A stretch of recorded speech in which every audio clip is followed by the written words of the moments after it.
بسم اللہ الرحمن الرحیم۔ جماعت نہم آرٹس گروپ کے اسلامیات اختیاری کا جو سلیبس ہے جون کا، اس میں آپ موضوعاتی مطالعے کی طرف آتے ہیں بیٹا۔ تو یہ آپ کا جو لیکچر نمبر 3 ہے کہ مکہ میں لوگوں کی حمایت سے محروم کرنے سے مشرکین کے ہتھ کنڈے۔ مشرکین آپ کو پتہ ہے کافر لوگ تھے، انہوں نے ہر قسم کے ہتھ کنڈے استعمال کیے ہیں، اور ہتھ کنڈے ہوتے ہیں یعنی غلط طریقے استعمال کرنا، جن سے حضور پاک صلی اللہ علیہ وسلم کو حمایت سے محروم کرنے کی کوششیں۔ اب یہ 99 پیج نکالیں، صفحہ نمبر 99، دعوت حق کی مخالفت کے طریقے۔ نیچے لکھا ہوا ہے بیٹا، قریش مکہ نے آپ کے خلاف گندے پروپیگنڈے اور گالیوں کا سہارا لیا، کہتے کہ اس شخص کی بات کیوں سنتے ہو، یہ اپنے آباء و اجداد کے دین سے پھر گیا ہے۔ کبھی کہتے اس کا دماغ خراب ہو گیا ہے، کبھی کہتے یہ شخص جادوگر اور کاہن ہے، اور کبھی آپ صلی اللہ علیہ وسلم کو شاعر ہونے کا الزام دیتے۔ اس سلسلے میں مخالفت کا ایک محاذ شعراء عرب کا بھی تھا، وہ آپ کے خلاف ہجویہ اشعار کہتے تھے، یعنی مذاق کرتے تھے، گلی گلی اور کوچے کوچے اسے نشر کرتے، لیکن حضور صلی اللہ علیہ وسلم کا پیغام اور کردار بجائے خود شاعروں کے کی اس حرکت کا توڑ تھا۔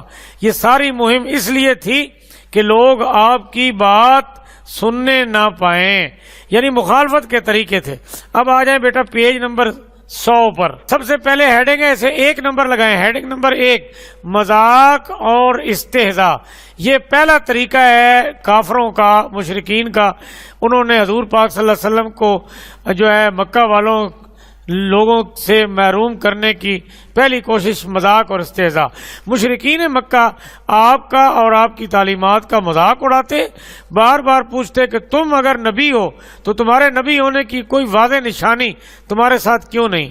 انہیں اس پر بھی اعتراض تھا کہ قرآن تھوڑا تھوڑا کیوں نازل ہو رہا ہے، ان کے دیکھتے دیکھتے پوری کتاب ایک بار کیوں نہیں آ گئی، آسمان سے کیوں نہیں اتری، فرشتوں کے جھنڈ ان کے سامنے زمین پر انسانوں کی طرح اتریں اور خدا خود ان کے سامنے کیوں نہیں آ گیا۔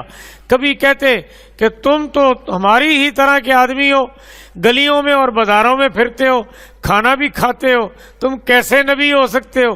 آپ پر بھبتیاں کستے اور جدھر سے آپ کا گزر ہوتا انگلیاں اٹھا اٹھا کر کہتے، کیا کہتے، ذرا دیکھنا، یہ عربی رہنے دو، آپ سے نہیں پڑھی جائے گی، آپ یہ اردو کی طرف آ جائے۔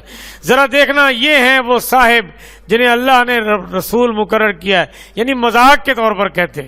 ٹھیک ہے نا، بس یہ ایک ہی آیت کا ترجمہ کافی ہے۔ اب آپ آ جائیں دوسری ہیڈنگ پر، اسی کے نیچے دیکھیں، غنڈہ گردی۔ نیچے آ جائیں، نیچے۔ اب آپ آ جائیں بیٹا یہ دوسری ہیڈنگ پر، اس کو نمبر 2 ہیڈنگ کریں، 2 نمبر لگائیں۔ قریش مکہ کی دوسری حرکت، یعنی مخالفت کا دوسرا طریقہ، غنڈہ گردی۔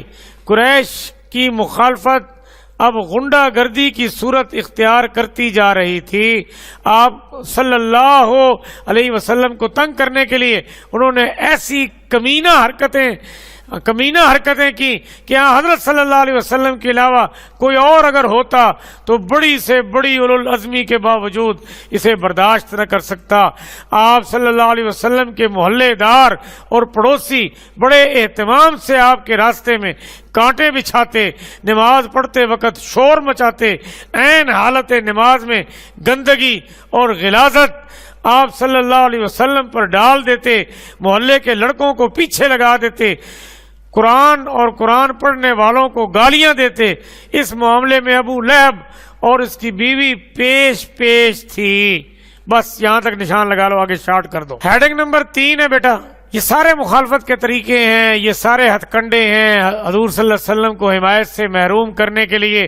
اب ہیڈنگ نمبر 3 بیٹا، حمایت سے محروم کرنے کی ایک اور کوشش، قریش کی غنڈہ گردی بھی جب کامیاب نہ ہوئی، جب حق کا راستہ نہ روک سکی، تو انہوں نے چاہا کہ آپ صلی اللہ علیہ وسلم کو آپ صلی اللہ علیہ وسلم کے حامیوں سے محروم کر دیا جائے۔ چنانچہ اکابر قریش کہتے ہیں قریش کے سرداروں کو، کا ایک وفد ابو طالب کے پاس پہنچا۔ ابو طالب کون؟ حضور صلی اللہ علیہ وسلم کے چچا، اور چاہا کہ وہ اپنے بھتیجے کی حمایت سے دستمبردار ہو جائے۔ دستمبردار ہو جائے معنی ہٹ جائے، پیچھے ہٹ جائے۔ چچا نے آپ صلی اللہ علیہ وسلم کو سمجھانا چاہا تو آپ صلی اللہ علیہ وسلم کا جواب یہ تھا کہ خدا کی قسم، یہ لوگ اگر میرے دائیں ہاتھ پر سورج رکھ دیں اور بائیں ہاتھ پر چاند رکھیں تب بھی میں اس کام سے پیچھے نہیں ہٹوں گا، یعنی اس کام کو نہیں چھوڑوں گا، جب بھی اس سے باز نہیں آؤں گا، یہاں تک کہ اللہ تعالیٰ اپنے دین کو غالب نہ کر دے اور اسی جد و جہد میں ختم ہو جاؤں۔ قریش مکہ کی ایک اور چال، اب یہ حمایت سے محروم کرنے کی، جب وہ دیکھا کہ چچا جو ہے نا وہ نہیں، چچا کی بات نہیں مانے، اب انہوں نے ایک اور چال چلی۔ یہ اب چوتھے نمبر پر ہے، 5ویں نمبر پر قریش مکہ کی ایک اور چال۔ قریش نے آپ صلی اللہ علیہ وسلم کو تبلیغ حق سے روکنے کے لیے سودا بازی کی کوشش کی، یعنی بلیک میل کرنے کی کوشش کی، اور عتبہ بن ربیعہ کو آپ کی خدمت میں بھیجا۔ یہ بڑا ایک چالاک آدمی تھا مکہ کا، بڑی اس کو باتیں آتی تھی، تو اس کو بھیجا۔ اس نے خوشامد آمیز تمہید کے بعد مدعا بیان کیا۔ مدعا کیا معنی؟ اپنی بات بیان کی اور پیشکش کی۔ کیا پیشکش کی؟ سب سے پہلا پوائنٹ کہ اے محمد، اگر تم دولت چاہتے ہو تو اتنی دولت جمع کر دیتے ہیں کہ تم سب سے زیادہ مالدار ہو جاؤ گے۔ نمبر 2، سردار یا بادشاہ بننا چاہتے ہو تو ہم تمہیں اپنا سردار اور بادشاہ تسلیم کر لیتے ہیں۔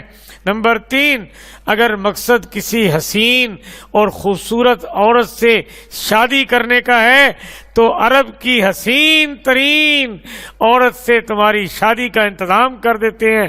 یہ تمام باتیں بڑے سے بڑے پاک اور بڑے سے بڑا نیک آدمی بھی ڈگمگا جاتا ہے، ڈگمگا دینے کے لیے کافی تھی، لیکن آپ صلی اللہ علیہ وسلم نے اس کے جواب میں سورہ حامیم کی تلاوت فرمائی۔ عتبہ بن ربیعہ جب وہاں سے رخصت ہوا تو اس کا رنگ بدل چکا تھا۔ کیا مطلب؟ وہ تقریباً ایمان لانے پر آ چکا تھا، یعنی وہ ایمان کی طرف راغب ہو چکا تھا۔ یہ بیٹا یہ لانگ سوال ہے، اور اس کی جو ہیڈنگز ہیں یہ چھوٹی چھوٹی، یہ شارٹ میں بھی آ سکتی ہیں۔ یہ لانگ سوال ہے، یہ کم از کم 10 نمبر کا سوال ہوتا ہے۔ تو یہ حضور پاک صلی اللہ علیہ وسلم کو مکہ والوں کی حمایت سے محروم کرنے کے یہ طریقے تھے۔ یہ سارے طریقے آپ نے یاد کرنے ہیں، اور اس کے اندر جو چھوٹے چھوٹے سوالات ہیں، جیسے ابھی یہ اینڈ پر آپ نے پڑھا ہے کہ یہ فرمائشیں کتنی فرمائشیں تھیں؟ یہ 3 فرمائشیں تھیں۔ کون کون سی تھیں جی؟ یہ والی جو آپ نے ابھی پڑھی ہیں۔ تو یہ سارا بیٹا یاد کرنا ہے اور تیاری کریں۔